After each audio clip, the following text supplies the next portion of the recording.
Sa isang lupain na tinatawag na Shenotopia, may isang mayaman at napakagandang dalaga na nangangalang Mariel. Ang lahat na nagugustuhan niya ay kanyang nakukuha: magagandang damit, kumikinang na mga alahas at magagarang mga sapatos. Dahil siya ay mayaman, araw-araw ay bago ang sapatos ng kanyang sinusuot. At ang kanyang pinaglumaan naman ay kanya na lang tinatapon. Ngunit hindi alam ni Mariel, ang kanyang mga sapatos ay nakapagsasalita pala. Bakit ganyan si Mariel? Pagkatapos ng lahat ay basta-basta niya na lang tayong tinatapon? Ang sabi ng isang sapatos. Sa Shenotopia, ang mga mayayaman at mga kapuspalad ay magkaiba. Unang tingin mo pa lang sa kanila ay makikita mo na ang estado ng kanilang buhay. At sa pobreng paligid na ito ay nakatira ang isang masayahin, mabait at napakagandang dalaga na nangangalang Margaret. Si Margaret ay mahilig mamulot sa basurahan, umaasang may makitang mga bagay na pwede pang mapakinabangan. Wow! Ang ganda naman ng sapatos na ito! Isang makinang at bagong-bago pa ang nakita ni Margaret. Abot langit ang kanyang ligaya habang hawak-hawak niya ito pauwi. Ganon din ang mga sapatos. Salamat naman at magagamit na tayo ulit at maswerte tayo. Mukhang mabait ang bago nating amo. Wika ng isang sapatos.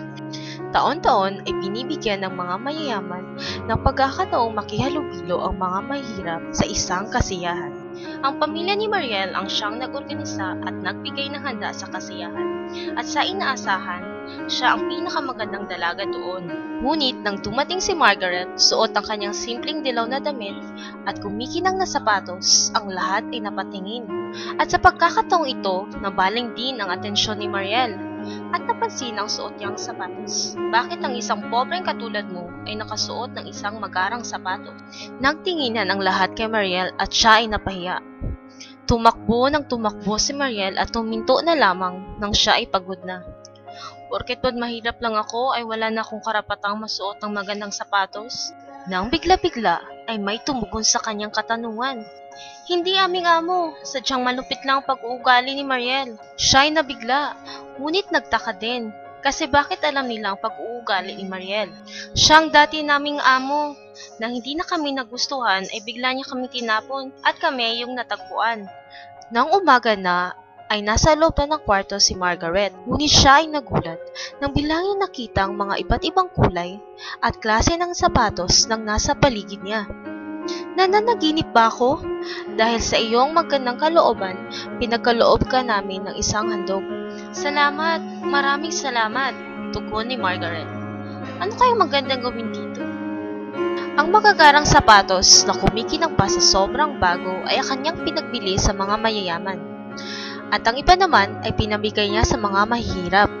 Habang lahat ng mayayaman ay abala sa pamimili ng sapatos, biglang pumasok si Mariel.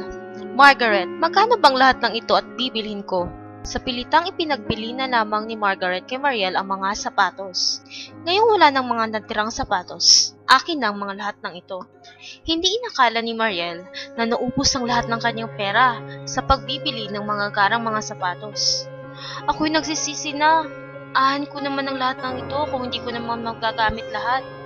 Si Mariel ay nagdesisyon na ibalik ang lahat ng sapatos at huminang patawad kay Margaret.